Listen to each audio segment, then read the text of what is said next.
मुरली अमृत की धारा है धारा, जो देती दुखों से किनारा। मुरली अमृत की धारा है धारा, जो देती दुखों से किनारा। भूले जीवन में हो जाए शिव बाबा मुरली में समझाए। भूले जीवन में हो जाए शिव बाबा। ओम शांति। आज की तारीख है 30/7/2024 के बाबा के साकार महावाक्य। मीठे बच्चे, दुख हरता सुख करता एक बाप है, वही तुम्हारे सब दुख दूर करते हैं। मनुष्य किसी के दुख दूर कर नहीं सकते। बाबा ने प्रश्न पूछा, विश्व में अशांति का कारण क्या है?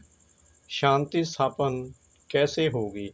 बाबा ने उत्तर दिया, विश्व में अशांति का कारण है अनेकानेक धर्म। कलयुग के अंत में जब अनेकता है तब अशांति है। बाप आकर एक सत धर्म की स्थापना करते हैं, वहाँ शांति हो जाती है। तुम समझ सकते हो कि इन लक्ष्मी नारायण के राज्य में शांति थी, पवित्र धर्म पवित्र कर्म था।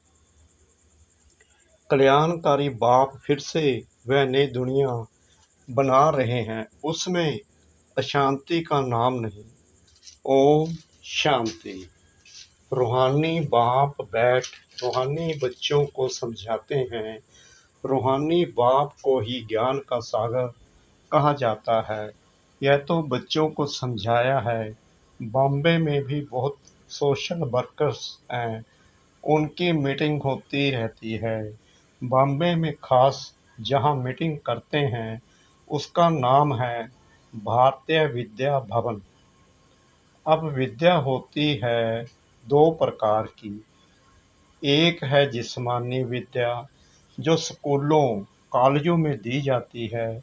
अब उसको विद्या भवन कहते हैं। जरूर वहाँ कोई दूसरी चीज है। अब विद्या किसको कहा जाता है यह तो मनुष्य जानते ही नहीं। यह तो रूहानी विद्या भवन होना चाहिए। विद्या ज्ञान को कहा जाता है। परम पिता परमात्मा ही ज्ञान सागर हैं। श्री कृष्ण को ज्ञान का सागर नहीं कहेंगे। शिव बाबा की महिमा अलग, श्री कृष्ण की महिमा अलग है।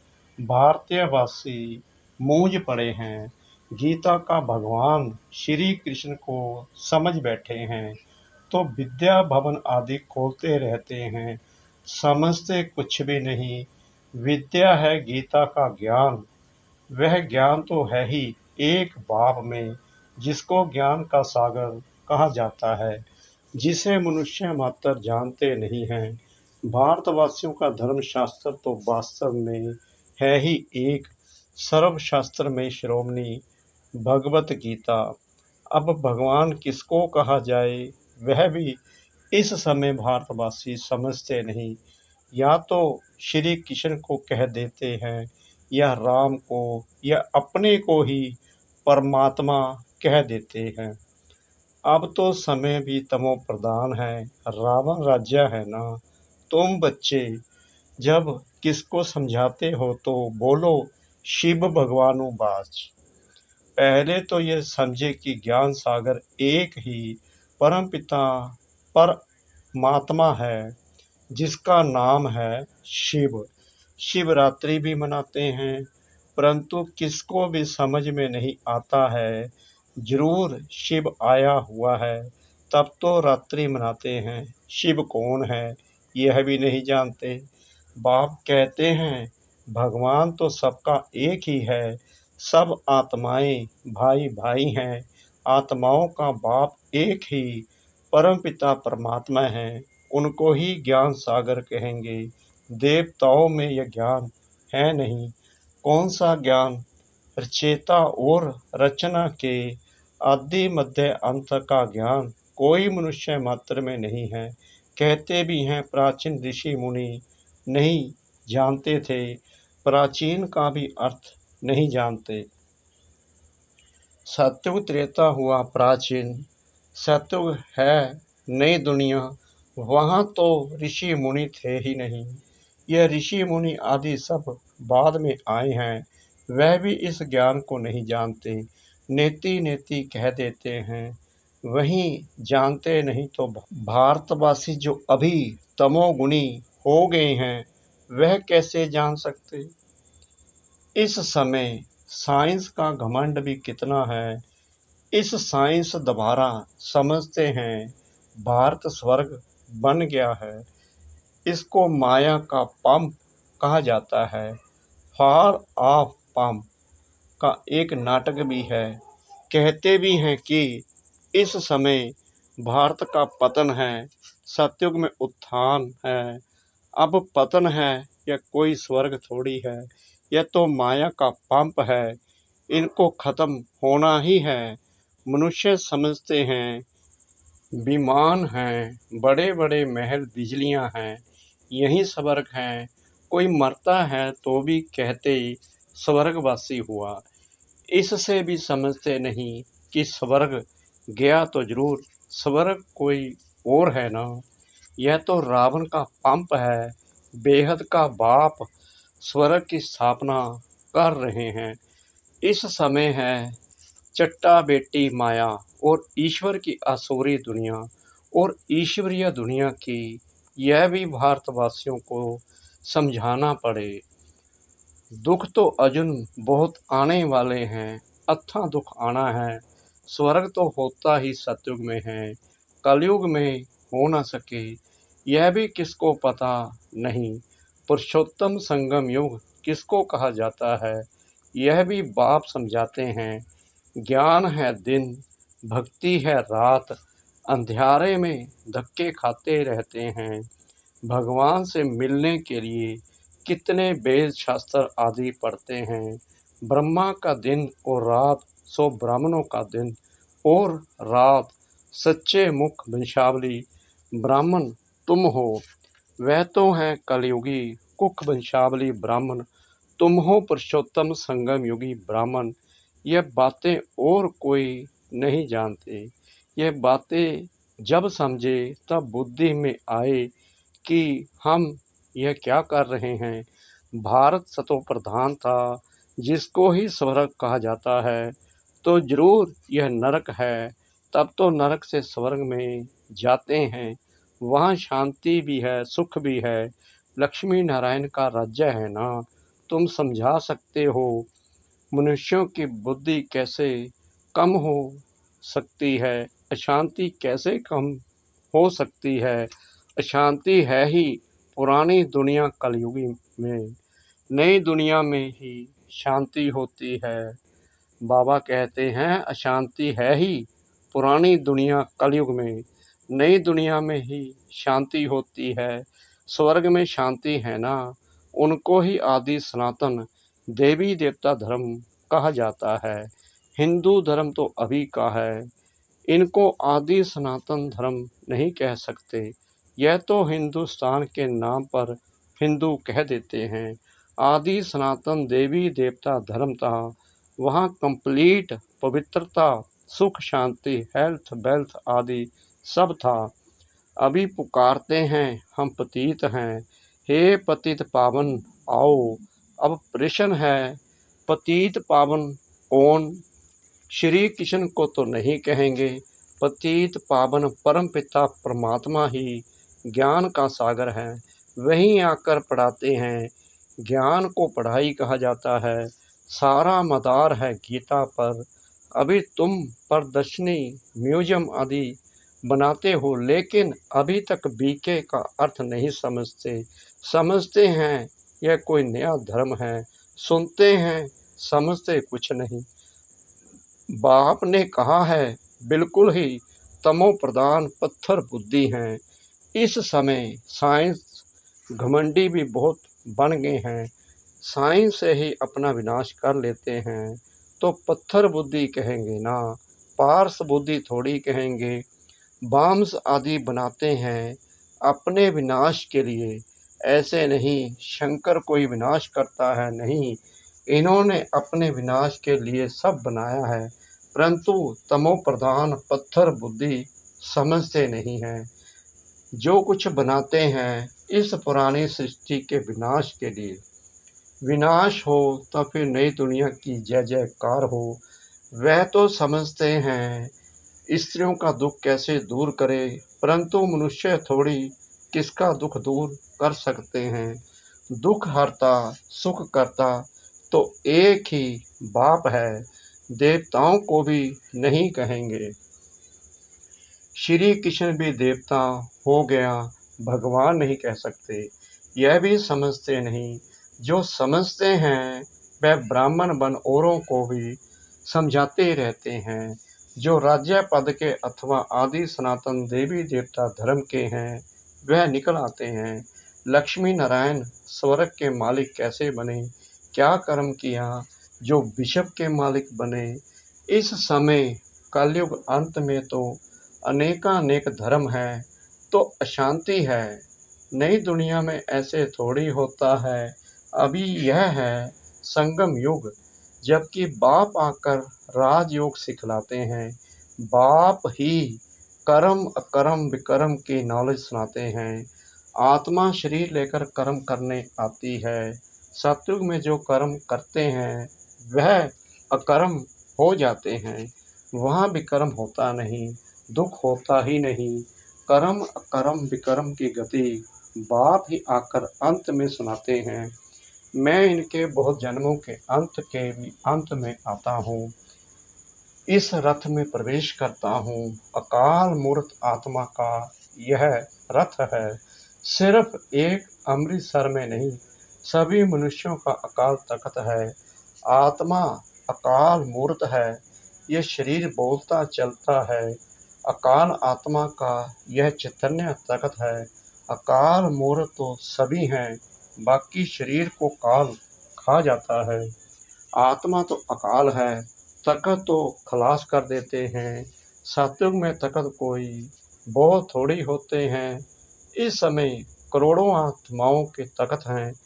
अकाल आत्मा को कहा जाता है। आत्मा ही तमो प्रधान से सतो प्रधान बनती है। मैं तो एवर सतो प्रधान पवित्र हूँ। भल कहते हैं प्राचीन भारत का योग, परंतु वह भी समझते हैं श्री कृष्ण ने सिखाया था। गीता को ही खंडन कर दिया है। जीवन कहानी में नाम बदल दिया है। बाप के बदले बच्चे का नाम डाल दिया है। शिवरात्रि मनाते हैं, परंतु वह कैसे आते हैं यह जानते नहीं हैं। शिव है ही परम आत्मा, उनकी महिमा बिल्कुल अलग है। आत्माओं की महिमा अलग है। बच्चों को यह पता है राधे कृष्ण ही लक्ष्मी नारायण हैं। लक्ष्मी नारायण के दो रूप को ही विष्णु कहा जाता है। फर्क तो है नहीं। बाकी 4 भुजाओं वाला 8 भुजाओं वाला कोई मनुष्य होता नहीं है। बाबा कहते हैं 4 भुजा वाला या 8 भुजा वाला कोई मनुष्य होता नहीं है। देवियों आदि को कितनी भुजाएं दे दी हैं, समझाने में समय लगता है। बाप कहते हैं मैं हूँ ही गरीब निवाज। मैं आता भी तब हूँ जब भारत गरीब बन जाता है, राहु का ग्रहण बैठ जाता है। बृहस्पति की दशा थी, अब राहु का ग्रहण भारत में तो क्या सारे वर्ल्ड पर है। इसलिए बाप फिर भारत में आते हैं, आकर नई दुनिया स्थापन करते हैं, जिसको स्वर्ग कहा जाता है। भगवानुवाच मैं तुमको राजाओं का राजा डबल सिर ताज स्वर्ग का मालिक बनाता हूँ।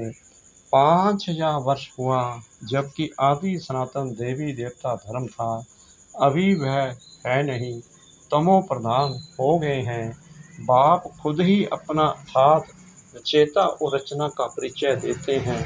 तुम्हारे पास प्रदर्शनी म्यूजियम में इतने आते हैं, समझते थोड़ी हैं। कोई बिरले समझकर कोर्स करते हैं।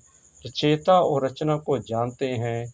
रचता है बेहद का बाप, उनसे बेहद का वर्षा मिलता है। यह नॉलेज बाप ही देते हैं। फिर राजाई मिल जाती है तो वहाँ नॉलेज की दरकार नहीं। सदगति कहा जाता है नई दुनिया स्वर्ग को, दुर्गति कहा जाता है पुरानी दुनिया नरक को। बाप समझाते तो बहुत अच्छी तरह से हैं, बच्चों को भी ऐसे समझाना है। लक्ष्मी नारायण का चित्र दिखाना है। यह विश्व में शांति स्थापन हो रही है। आदि सनातन देवी देवता धर्म का फाउंडेशन है नहीं जो बाप स्थापन कर रहे हैं। देवताओं का पवित्र धर्म पवित्र कर्म था। अभी यह है ही विशेष वर्ल्ड। नई दुनिया को कहा जाता है वॉइसलेस वर्ल्ड, शिवालय। अब समझाना पड़े तो विचारों का कुछ कल्याण हो। बाप को ही कल्याणकारी कहा जाता है। वह आते ही हैं पुरुषोत्तम संगम युग पर। कल्याणकारी युग में कल्याणकारी बाप आकर सबका कल्याण करते हैं। पुरानी दुनिया को बदल नई दुनिया स्थापन कर देते हैं। ज्ञान से सदगति होती है। इस पर रोज टाइम लेकर समझा सकते हो। बोलो, रचता और रचना के आदि मध्य अंत को हम ही जानते हैं। यह गीता का एपिसोड चल रहा है जिसमें भगवान ने आकर राजयोग सिखाया है, डबल सिरताज बनाया है। यह लक्ष्मी नारायण भी राजयोग से यह बने हैं। इस पुरुषोत्तम संगम युग पर बाप से राजयोग सीखते हैं। बाबा हर बात कितना सहज समझाते हैं। अच्छा, मीठे मीठे सिकला दे बच्चों प्रति माता पिता बाप दादा का याद प्यार और गुड मॉर्निंग। रूहानी बाप की रूहानी बच्चों को नमस्ते। हम रूहानी बच्चों की रूहानी बाप दादा को श्रद्धा भरी प्रेम भरी नमस्ते। शुक्रिया बाबा, शुक्रिया बाबा, शुक्रिया बाबा इस मीठी मीठी मीठी मुरली के लिए। धारणा के लिए मुख्य सार नंबर 1, राजयोग की पढ़ाई सोर्स ऑफ इनकम है, क्योंकि इससे ही हम राजाओं का राजा बनते हैं। यह रूहानी पढ़ाई रोज पढ़नी और पढ़ानी है। नंबर 2, सदा नशा रहे कि हम ब्राह्मण सच्चे मुख वंशावली हैं। हम कलयुगी रात से निकल दिन में आए हैं। यह है कल्याणकारी पुरुषोत्तम युग। इसमें अपना और सर्व का कल्याण करना है। वरदान सतगुरु परमपिता परमात्मा जी का। हर श्रेष्ठ संकल्प को कर्म में लाने वाले मास्टर सर्वशक्तिमान भव। मास्टर सर्वशक्तिमान माना संकल्प और कर्म समान हो। अगर संकल्प बहुत श्रेष्ठ हो और कर्म संकल्प प्रमाण ना हो तो मास्टर सर्वशक्तिमान नहीं कहेंगे। तो चेक करो, जो श्रेष्ठ संकल्प करते हैं वो कर्म तक आते हैं या नहीं। मास्टर सर्वशक्तिमान की निशानी है कि जो शक्ति जिस समय आवश्यक हो वो शक्ति कार्य में आए। स्थूल और सूक्ष्म सब शक्तियाँ इतना कंट्रोल में हो जो जिस समय जिस शक्ति की आवश्यकता हो उसे काम में लगा सके। स्लोगन, ज्ञानी तो आत्मा बच्चों में क्रोध है तो इससे बाप के नाम की ग्लानि होती है। ज्ञानी तो आत्मा बच्चों में क्रोध है तो इससे बाप के नाम की ग्लानि होती है। ओम शांति।